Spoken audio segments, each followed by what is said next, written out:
रोज current affair की class देखने की कोई जरूरत नहीं है।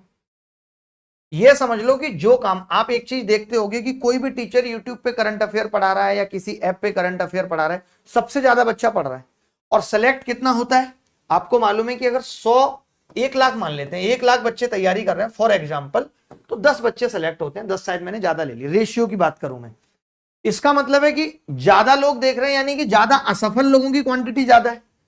तो जो काम असफल लोग कर रहे हैं वो आप क्यों कर रहे हैं, वो आप क्यों कर रहे हैं? कहीं ना कहीं यूट्यूब पर जो भी ज्ञान देना होता है या खुद के व्यू बढ़ाने होते हैं, उसके लिए ज्ञान देते हुए कुछ लोग पाए जाते हैं।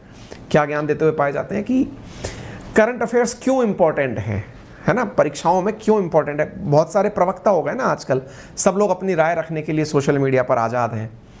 मैं ये मानता हूँ कि आप क्या हैं, वर्तमान में देश की स्थिति क्या है, इसको समझने में जितना इन दिनों करंट अफेयर्स ने आपको योगदान दिया है, शायद ही किसी ने दिया हो।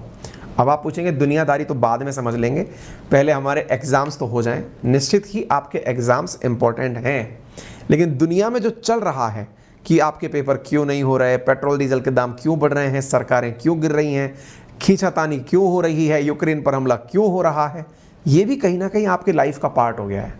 अगर ऐसा नहीं होता, यूक्रेन पर हमला नहीं होता, तो श्रीलंका बर्बाद नहीं होता। बहुत बड़ी बात है ये, है ना। ये सारी चीज़ें इसलिए समझना जरूरी हैं। तो देश की समझ के लिए दिन भर में, यदि आप दिन भर में 1 घंटा, जैसे आप अपने लिए हर चीज़ का समय निकालते हैं, बीइंग ए सिविलाइज्ड सिटीजन, अगर आपको ये जानकारियाँ मिलती रहें तो भी आप पूरी तरह से अपने जीवन को बहुत अच्छे से दिशा दे सकते हैं।